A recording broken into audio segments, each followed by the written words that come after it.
Barbecue, wow, so yummy, so flavorful, just looking like a wow. Hello everyone, কি অবস্থা সবার? আসসালামু আলাইকুম।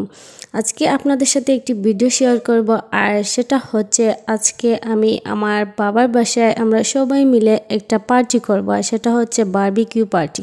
তো এখন আমি আর আমার হাজব্যান্ড বাসা থেকে বের হয়ে যাচ্ছে আমার বাবার বাসায়, আর এটা হচ্ছে সিলেট শিবগঞ্জে। এখন আমরা রওনা দিয়ে দিচ্ছি, আর এখন টাইম হচ্ছে প্রায় আসরের শেষ টাইম।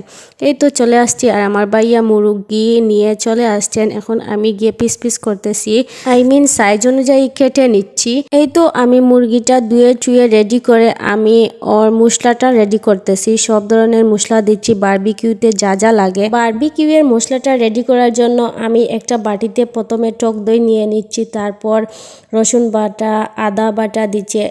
এখন আমি শুকনা মরিচের গুঁড়ো দিচ্ছি পরিমাণ মতো, তারপর লবণ দিচ্ছি পরে স্বাদ অনুযায়ী। এখন একটু সয়া সস দিচ্ছি। এখন আমি টমেটো সস দিচ্ছি।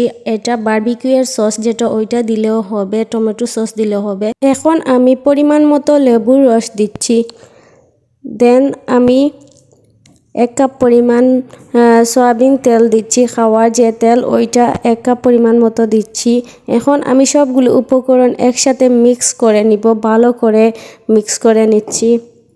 এই তো আমার মিক্স করা হয়ে গেছে। এখন আমি যে মাংসগুলো ধুয়ে টুয়ে রেখেছিলাম ওইটার মধ্যে ঢেলে দিচ্ছি মশলাগুলো। হাত দিয়ে ভালো করে আমি মাংসের ভিতরে মশলাগুলো ঢুকাচ্ছি একটা একটা করে, কারণ সবগুলো মাংসের ভিতরে মশলা ঢুকতে হবে, না হলে মাংসের ফ্লেভারটা আসবে না। মাংসগুলো আমার ভালো করে মাখা শেষ, সবগুলোর ভিতরে মশলা ঢুকিয়ে ফেলেছি। এখন 1 ঘন্টা টাইম লাগবে আমার ঢেকে রাখতে হবে, কারণ মশলায় মাংস ফিক্সড হতে হবে। 1 ঘন্টার জন্য রেখে দিয়ে আমি ছাদে চলে গেছি। ওইখানে গিয়ে দেখতেছি ওরা সবাই, আমার হাজব্যান্ড, আমার ভাই, বোনের জামাই সবাই মিলে এখানে আংড়া তৈরি করছে। তারপর 1 ঘন্টা পরে আমি মাংসগুলো এনে দিচ্ছি, আর এখানে বারবিকিউ হচ্ছে। ওয়াও, দেখতে অনেক সুন্দর লাগতেছে। আংড়ার মধ্যে মাংসটা পুরো গন্ধ আসছে, ফ্লেভারটা জাস্ট ওয়াও ছিল। আমাদের বারবিকিউগুলো মোটামুটি হয়ে গেছে, একটু রয়ে গেছে। এগুলো শেষ হলে আমরা বাসায় ঘরে নিয়ে যাব আর কি। এখানে নিয়ে আমরা সবাই রুটি বানিয়েছি, বাসার মধ্যে রুটি দিয়ে এগুলো খাবে। এই তো আমরা বাসার মধ্যে এনে সবাইকে সার্ভ করে দিচ্ছি এক পিস করে। আজকের ভিডিওটা এতটুকু পর্যন্ত। যারা যারা দেখছেন একটু শেয়ার করবেন। আল্লাহ হাফিজ।